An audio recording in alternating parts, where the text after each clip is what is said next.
역대상 27장 16절 24절입니다. 27장 16절 24절까지 같이 있습니다.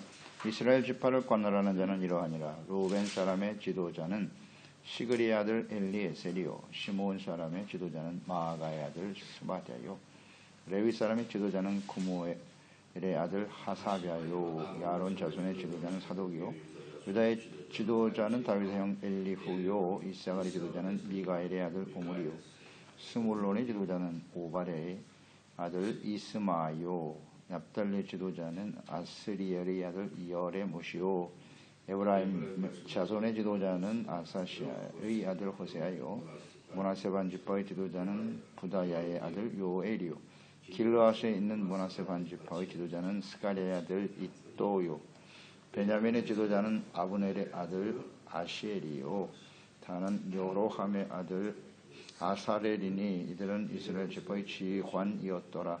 이스라엘 사람의 20세 이하의 수요는 다윗이 조사하지 아니하였으니 이는 여호와께서 전에 말씀하시기를 이스라엘 사람을 하늘의 별과 같이 많게 하리라 하셨습니다.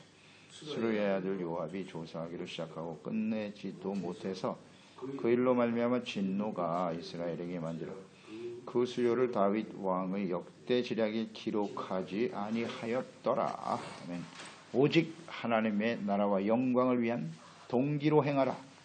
삶을 마감해야 할 시점에 다윗은 이스라엘이 하나님께서 다스리시는 하나님의 나라가 되도록 하기 위해서 성전 건축, 성전을 중심으로 레위 사람들의 직무와 군대 조직을 재정비하였고, 이어서 각 지파의 지휘관들을 따로 세웠습니다. 이스라엘은 단일 국가이기는 하지만은 12지파, 각 지파의 특성이 아주 뚜렷하죠. 그래서 지파 간의 결석이 나라의 어떤 왕의 명령보다 더 크게 작용하기도 합니다. 유다 지파인 다윗이 헤브론에서 왕이 됐죠. 유다 지파의 왕이 되어서 이제 후일 이스라엘 통합의 왕이 되는 시간까지 7년 반이나 걸렸는데요.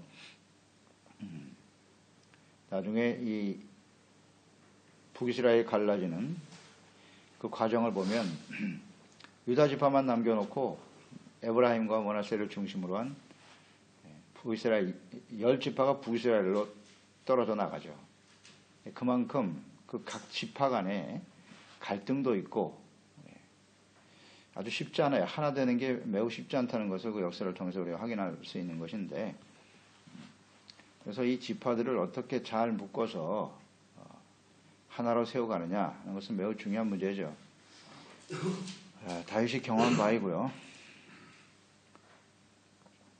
그래서 이 다양함을 인정하면서도 레위 자손들의 그 직무에서와 같이 지파들이 서로 화합하고 협력하고 질서 있게 나라를 세워가는 것이 매우 중요하다.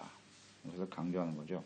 이런 과정을 묵상해 보면 오늘날도 교회가 교단도 많고 교파도 다양하죠. 다양합니다. 하지만 하나님과 예수 그리스도 또 성경 말씀을 중심으로 해서 이렇게 하나가 되어져야 한다는 거죠. 우리가 다 하나님 나라의 백성들이고 하나님의 다스림을 받는 하나님의 나라가 초점 아닙니까? 다양하지만 하나님의 나라와 하나님의 뜻에 하나가 될 수 있어야 하는 거예요. 언제든지. 그래서 한 아버지의 우리가 자녀들이기 때문에 우리가 계속 묵상되는 바와 같이 이렇게 질서 있게 반열을 쫓아서 순서로 하나님을 섬기게 하는 것은 중요한 목적은 화합과 협력이거든요. 이것을 언제나 우리 삶에 적용해야 돼요. 교회가 다양하지만 하나님의 자녀들임을 생각하고 화합과 연합을 잘 이루어갈 줄 알아야 된다. 그런 것을 우리 배우게 되는 거죠. 그래서 다윗은 먼저 이스라엘의 군대 조직을 하나님을 경외하고 실력이 검증된 사람들, 그들을 이제 수장으로 세웠어요. 그래서 12,000명씩 부대를 두 부대로 나누고 1년에 매달 돌아가면서 1년 동안 군대를 지휘하고 복무할 수 있도록 준비해놨죠. 그 다음에 이제 본문으로 이어지는 겁니다. 각 지파의 지파를 이끌어가는 대표들, 지휘관들을 임명했어요. 그래서 군대가 효율성 있게 조직적으로 잘 융화될 수 있도록 조치를 취하고 있는 다윗을 볼 수 있습니다. 다윗이 이스라엘 전체를 이렇게 통치하고 이끌어 보니까 이것이 매우 중요한 것을 깨달았겠죠. 그래서 이제 왕위를 물려주는 그런 상황에서 어떻게 하면 이 이스라엘 조직 군대를 잘 하나로 묶어서 주님의 나라를 바르게 세울 것인가. 굉장히 다양하고 특성이 강하거든요. 지파마다. 하나 되기가 쉽지 않다는 얘기입니다. 그래서 성전이 중심이 돼야 되는 거고 지혜롭잖아요. 이 서로 다양한 사람들이 어떻게 하나로 묶일 수 있을까? 성전이 중심이 돼야 되고 그 다음 레위 자손들을 중심으로 해서 이게 하나님의 뜻이기도 하고요. 하나님의 나라와 하나님의 뜻에 하나 되어지는 일에 힘써야 한다. 이게 하나님 뜻이에요. 그래서 언제든지 우리 그리스도인들은 교회 안에서 한 교회 안에서 다양한 사람들이 모여 있잖아요. 각기 다른 생각을 가진 사람들이 모여 있는데 성향이 다른 사람들이 모여 있을 때 어떻게 하나로 이어갈 수 있을까?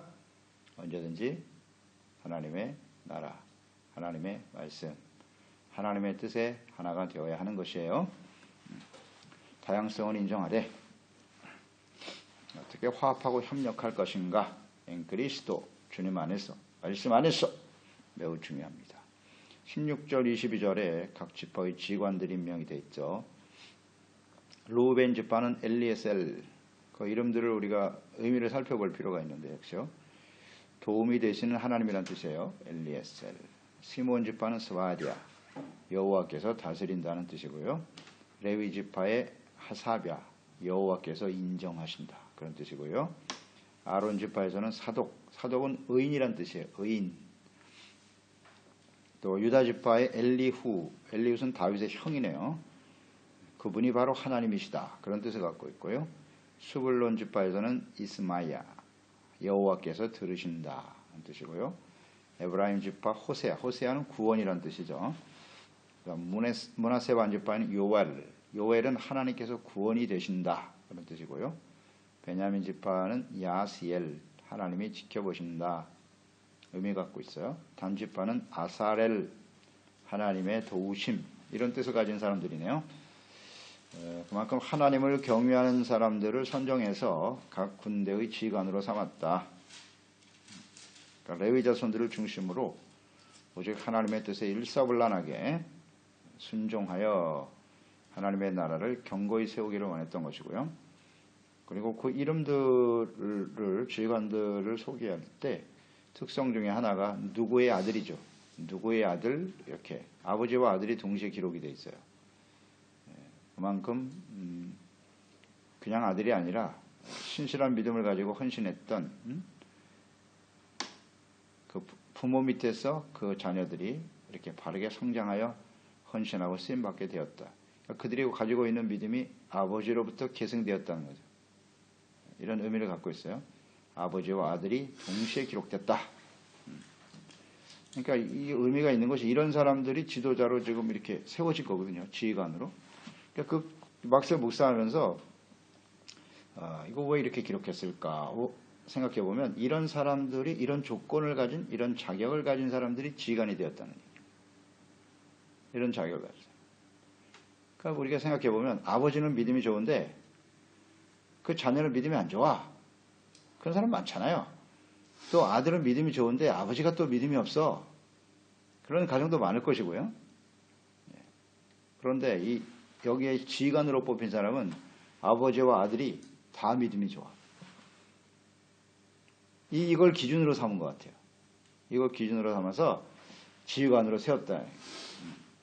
그래서 지휘관이 되려면 최소한 무슨 이 조건을 따지기보다는 하나님을 경외하고 섬기는 삶을 계승하며 따르는 그런 사람들이 지휘관이 돼야 된다. 어떠세요? 저는 이 묵상하면서 이걸 쉽게 안 넘어갈 수가 없던데요. 왜 이렇게 했지?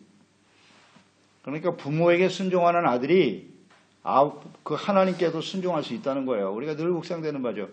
부모를 경외하는 태도가 곧 하나님께 대한 태도라고요. 그렇지 않아요? 부모에게 불순종하는 사람이 하나님께 순종할 수는 없는 거예요. 수신 제가 후 치국 평천하라 그랬잖아요. 집안을 다 잘 다스리고 아버지가 그 아들이 자식들이 잘 순종하고 하나님을 경외할 때 그들이 나라를 위해서 충성할 수 있는 거예요. 부모에게도 순종 안 하는 사람이 왕에게 순종하겠습니까? 하나님께 순종하겠습니까? 저는 그렇게 묵상해야 되던데요. 아버지와 아들의 이름이 기록되어 있다는 의미는. 이게 중요한 기준이 되는 거예요. 기준이 되는. 뭐 현실적인 문제이기도 하죠. 예. 자식들이 부모의 말을 잘 안 듣습니다. 그런데 이 아들들은 아주 순종하는 아들들이에요. 부모를 떠나서 하나님을 경외했다. 아버지가 이름을 이렇게 붙일 정도면 그 아버지들의 믿음을 알 수 있잖아요. 그런데 그 아들들은 그대로 따랐다. 저는 이게 중요하다 봅니다. 그래서 하나님이 귀하게 여기는 사람들이 바로 이런 사람들이에요. 아버지 때에서 끝나는 믿음이 아니라 그것이 자녀 세대로 이어져서 부모와 자녀가 함께 하나님을 경외하고 섬길 때 하나님은 이런 가정과 이런 사람들을 하나님의 귀한 일에 쓰시는구나. 그렇게 묵상이 됐습니다. 그래서 성경에 이렇게 아버지와 아들을 동시에 기록했을 것이다. 그런 사람이 지휘관의 자격이 있다. 이것은 신약 성경의 디모데전서로 이어지지 않습니까? 감독이 되고 재직이 되려면 최소한 이렇게 검증된 믿음, 검증된 믿음을 가지고 있어야 된다. 그래서 디모데를 소개할 때 사도 바울이 그렇잖아요. 그의 믿음이 할머니로부터 외조모 로이스로부터 어머니 유니게로 이어지는 그런 신실한 믿음을 가지고 있다고 소개하잖아요. 그런 사람들이 주님의 신실한 제자와 일꾼으로 쓰임받게 되더라. 그런 게 중요한 것 같아요. 그러니까 부모에게서부터 배웠다는 건 어려서부터 하나님의 말씀으로 잘 양육이 되었다는 것이거든요. 한순간에 급조된 믿음이 아니라, 그래서 모태신앙이 그런 면에서는 매우 중요한 의미를 가져요. 그런 환경에서 자연스럽게 자랐고 거기서 이제 하나님을 만나서 변화되면 그 믿음은 아주 견고한 믿음이 되거든요. 흔들리지 않아요. 뭐 이런 것들을 우리 묵상하게 되고요. 23절, 24절에 이스라엘 사람의 20세 이하의 수요는 다윗이 조사하지 않았다. 이 말씀이 나오네요.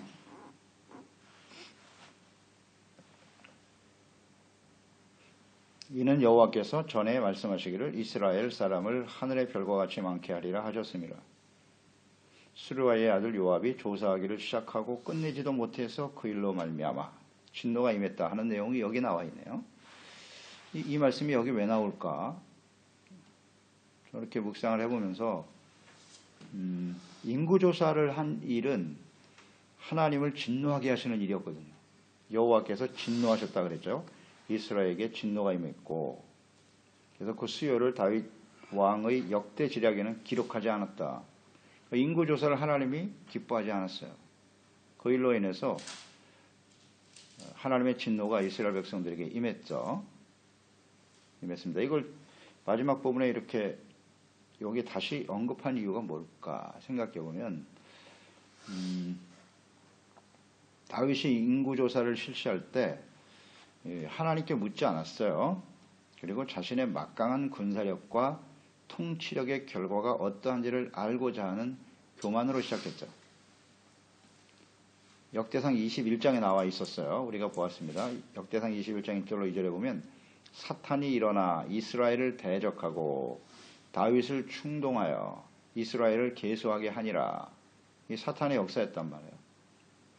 그래서 다윗이 요압과 백성의 지도자들에게 이르되 너희는 가서 부엘사바에서 단까지 이스라엘을 계수하고 돌아와 내게 보고하여 그 수요를 알게 하라. 그러니까 사탄이 이스라엘을 대적하고 다윗을 충동하여 이스라엘을 대적한다.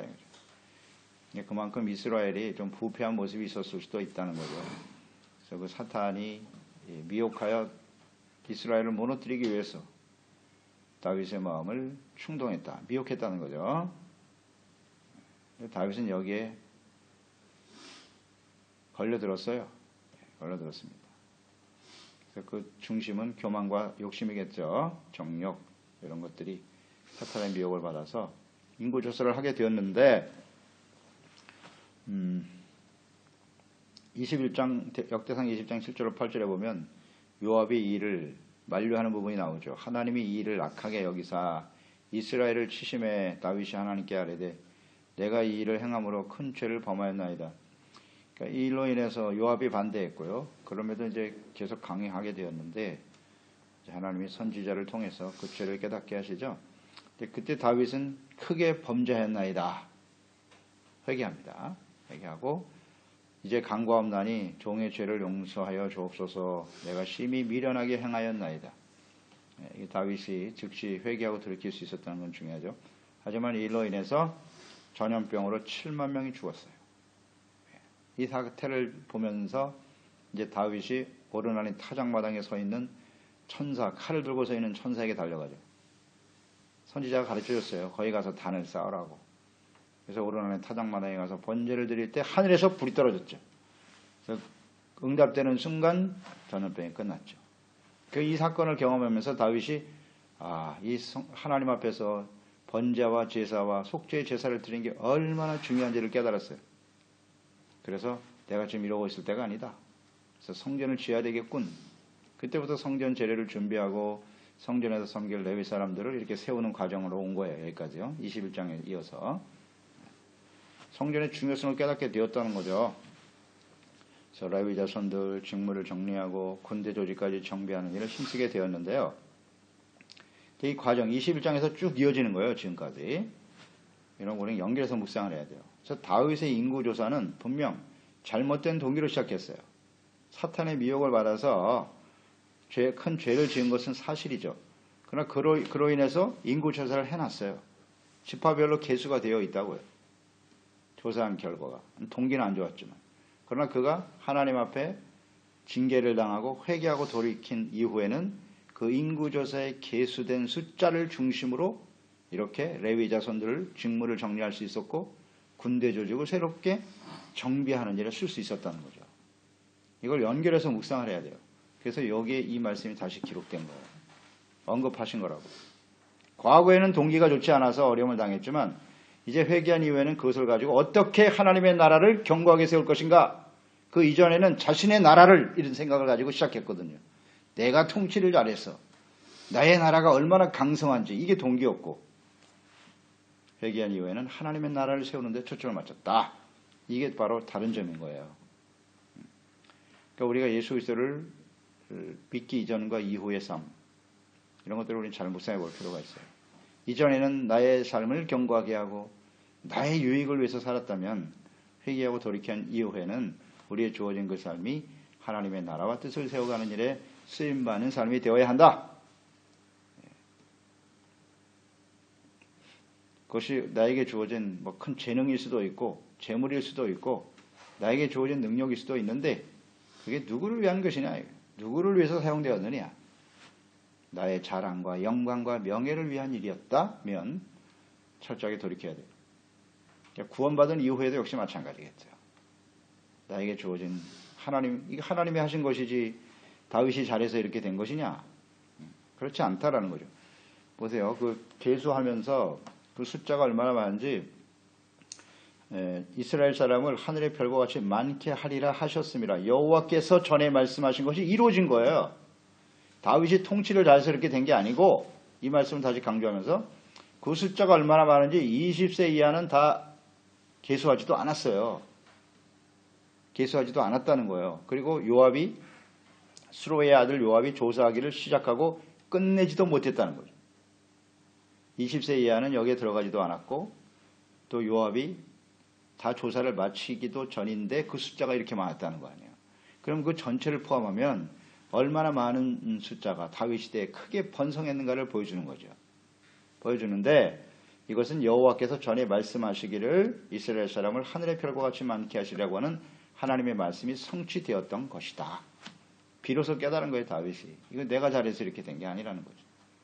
하나님이 주신 약속의 말씀이 성취되었을 뿐이고 언제나 이런 생각을 해야 돼요. 우리는 세상에서 재물과 지식과 명예를 얻을 수도 있고 교회 안에서 많은 숫자들이 모일 수도 있겠죠. 이것은 철저하게 나의 능력이 아니라 하나님이 이렇게 하셨다. 다윗이 범죄하는 이런 모습이 오늘날 교회 안에 혹은 우리 개인의 인생 속에도 얼마든지 있을 수 있거든요. 내가 열심히 하나님을 잘 믿어서 이렇게 놀라운 축복을 받은 거야. 틀린 말 아니죠. 틀린 말 아닙니다. 다윗이 그렇게 하나님을 잘 섬겼고 헌신하였기 때문에 이스라엘이 이렇게 번성하게 된 거야. 주장하고 싶겠죠? 드러내고 싶을 거예요. 다윗이 거기에 속았단 말이에요. 오늘날 많은 죄종과 죄직들이 여기 넘어가는 거예요. 우리 교회가, 나의 삶이 이렇게 많은 사람들이 모였고 이 모든 것이 우리가 열심히 기도하고 수고하고 노력한 결과지라는 말을 하고 싶은 거예요. 거기에 넘어가지 말라는 겁니다. 이건 하나님이 하신 것이지 우리가 한 것이 아니다. 내가 한 게 아니다. 그러니까 대부분의 많은 죄종과 죄직들이 그리스도인들이 여기에 다 넘어가거든요. 다윗처럼 그런 동기를 빨리 버리고 동기를 잘 살펴야 돼요. 이제 이걸 가지고 어떻게 하나님의 나라를 견고하고 바르게 세울 것인가에 쓰임받는 것이 훨씬 더 중요하다 하는 것을 깨닫게 되네요. 이제 이렇게 크게 번성하게 하신 이스라엘을 아들 솔로몬에게 그 왕위를 넘겨주어야 할 시점인데 다윗은 여기서 정신이 버쩍 난 거죠. 자신이 얼마나 심각한 죄를 범했는가를 깨닫게 되었고요. 그러면 이 크게 번성하게 하신 이 나라를 어떻게 연약하고 아직 미숙하고 어린 그 아들 솔로몬에게 이것을 하나님이 다스리시는 하나님의 나라로 바르게 세우게 할 것인가, 이 생각을 좀 하고 있는 거예요. 다윗의 마음이. 그래서 그렇게 하려면 성전 건축을 해야 되고 그 계수한 인구 조사를 중심으로 바탕으로 해서 레위 자손들과 각 지파의 조직을 잘 세워서 모두가 협력하고 하나됨을 이루어 질서 있게 하나님이 다스리신 나라로 세우도록 해야 하겠구나. 회개하고 돌이킨 이후에 그의 초점은 이제 하나님의 나라에 맞춰지기 시작한 거예요. 그래서 고난이 우리에게 유익이라는 겁니다. 이런 시련과 어려움이 다가오면 자꾸 하나님과 싸우려고 하지 말고 무슨 질문이 필요해요. 왜 그렇습니까? 이런 질문하면 안 돼요. 다 우리가 잘못됐기 때문에 그런 일이 벌어지는 거기 때문에 우리를 또 완전하게 하시려고 하는 하나님의 뜻이 있음을 깨닫고 뭐 어렵나요? 하나님의 나라와 의에 초점을 맞추면 되는 거지. 다윗은 아주 지혜롭지 않습니까? 아주 지혜로운 사람이에요. 그래서 이 일에 전심을 다하죠. 어떻게 하면 하나님의 나라를 견고하게 하실 것인가? 그래서 다윗이요, 이런 걸 묵상하게 돼요. 처음부터 좀 이런 동기를 가지고 인구 조사를 했으면 얼마나 좋았을까. 그렇죠? 지금 이런 모습을 가지고 이런 동기로 인구 조사했으면 하나님이 기뻐하셨을 거예요. 기뻐하셨을 겁니다. 그래서 우리는 교훈입니다. 어떤 일을 시행하려고 할 때 동기를 잘 살펴야 합니다. 동기를. 하나님의 이름을 빙자한 자신의 영광과 명예를 나타내려고 하는가? 자신의 유익을 나타내려고 하고 있지는 않는가? 이런 것이 곧 하나님의 이름을 망령되이 여기는 행동이에요. 겉으로는 하나님의 이름을 얘기하고 하나님의 영광을 얘기하고 하나님의 축복에 대해서 언급하면서 실제로는 자신의 명예와 영광을 나타내려고 하는, 유익을 추구하려고 하는 행동, 절대 하나님을 속일 수 없어요. 속일 수 없습니다.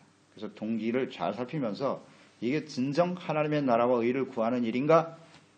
그게 동기인가? 생각해 봐야죠. 깊이 묵상하고요. 어렵지 않아요. 이거 분별해내는 거 그렇게 어렵지 않습니다. 그러니까 너무 함부로 행동하지 말고 마음에 어떤 소원이 일어난다 할지라도 항상 하나님 말씀을 묵상하면서 그 초점이 어디인가 기도하면서 하나님의 음성을 듣는 시간이 반드시 필요하죠. 반드시 필요하죠. 다윗이 이걸 놓친 거예요. 처음부터 이랬으면 얼마나 좋았을꼬. 그러니까 이런 다윗의 오류를, 실수를 우리의 삶에는 범하지 말라고 하나님이 이렇게 성경에 자세하게 기록해 놓으신 겁니다. 어떤 일을 행할 때 그 동기와 목적은 어디에 있는지를 잘 살펴라. 그것은 오직 하나님의 나라와 영광을 위한 동기로 행하라는 것입니다. 기도하겠습니다. 하나님 아버지, 오늘도 말씀을 통해서요, 다윗이 이렇게 하나님의 성전과 또 제사장들, 레위 사람들, 군대 조직까지도 잘 정비하고 새롭게 하는 의미, 서로 다양한 사람들이 그 나라 안에 모여 살기 때문에 어떻게 해서든지 서로 화합하고 협력해서 질서 있게 하나님의 다스림과 하나님이 인도하시는 하나님의 나라를 세워가야 한다는 것이죠. 이 다윗이 인구조사를 하는 목적, 처음 동기가 순수하지 못했어요. 사탄의 미혹을 받았고 교만에 이끌려서 시작했습니다만 그가 회개하고 돌이킨 이후에는 오히려 이 인구조사를 바탕으로 하나님의 나라를 견고하게 세우는 일에 헌신하고 있네요. 그렇습니다. 이런 우리의 주어진 모든 생애 속에 어떤 일을 시행할 때 언제든지 동기를 잘 살피게 하시고 오직 목적은 하나님의 나라와 영광을 위한 것이어야 함을 다시 한번 깨닫게 해주시니 감사합니다. 우리의 나머지 주어진 인생들이 오직 하나님의 나라와 이를 구하는 일에 분명한 우선순위를 두고 순수한 동기로 주님을 따라 순종하며 행하는 복된 삶이 되게 하여 주시옵소서. 예수님의 이름으로 기도드립나이다. 아멘.